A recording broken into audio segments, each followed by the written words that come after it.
Hello friends, இன்றைக்கி நாம் துவிஞ்சல் வச்சு ஒரு கிரேவி தான் பார்க்க போகிறோம்.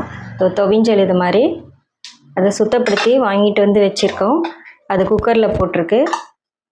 துவிஞ்சலோட இப்போது ஒரு 2 வெங்காயம் போட்டுக்கோங்க. இஞ்சி பூண்டு விழுது சேர்த்துருக்காங்க. 2 தக்காளி, கருவேப்பிலை சேர்த்துருக்கு. தக்காளி சேர்த்துட்டு மஞ்சத்தூள் கொஞ்சம் ஒரு 1/2 ஸ்பூன் சேர்த்துருங்க. மிளகாய்த்தூள் காரத்துக்கு ஏற்ற மாதிரி சேர்த்துக்கோங்க. அம்மா ஒரு 2 ஸ்பூன் சேர்த்துருக்காங்க.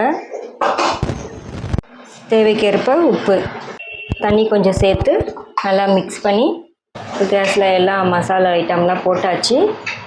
குக்கர் மூடி போட்டு இப்போது ஒரு 4-5 விசில் வச்சு எடுத்துக்கலாம்.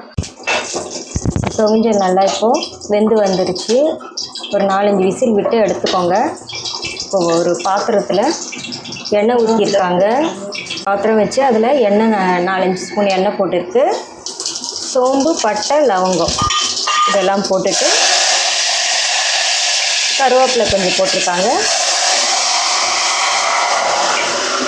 நம்ம வேக வச்சு அந்த துவிஞ்சல் இருக்குது பாருங்கள், அது மசாலாவோட இப்போது தண்ணி அது எல்லாமே சேர்த்து அதோடு சேர்த்துக்கோங்க. கொஞ்ச நேரம் இதை அப்படியே கொதிக்கட்டும். ஏன்னா மசாலா எல்லாமே சேர்த்தாச்சு இல்லைங்களா. கொஞ்சம் நேரம் கொதிக்கட்டும். கொதித்த உடனே கொஞ்சம் தேங்காய் ஊற்றிக்கலாம். கொஞ்சம் வாசனைக்கு கொத்தமல்லி, தேங்காய் போட்டுக்கோங்க. 1/2 ஸ்பூன் சோம்பு, 1/4 ஸ்பூன் கசகசா, பச்சை மிளகா ஒரு 5-6 பச்சை மிளகா, கருவேப்பிலை கொஞ்சம் சேர்த்து இதை நல்லா மையாக அரைச்சி எடுத்துகிட்டு வந்துடுறேன். தேங்காய் நல்லா மையாக அரைச்சாச்சு. இந்த குழம்புல ஊற்றிக்கலாம். இது நல்லா கண்டிப்பாக சாப்பிட்ணும் எல்லாருமே.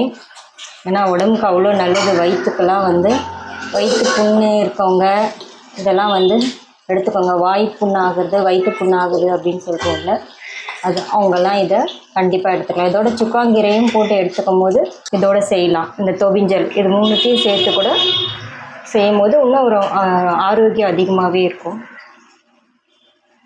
சுக்காங்கீரை இன்றைக்கி எங்களுக்கு கிடைக்கல, அதனால் நாங்கள் துவிஞ்சல் மட்டும் அப்படியே செஞ்சோம். கொத்தமல்லி நிறைய அதுக்கு பதில் கொத்தமல்லி சேர்த்துக்க சொல்கிறாங்க அம்மா.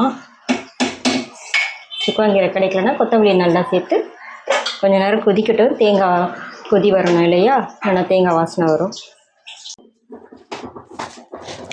துவிஞ்சல் குழம்பு ரெடி ஆயிடுச்சு.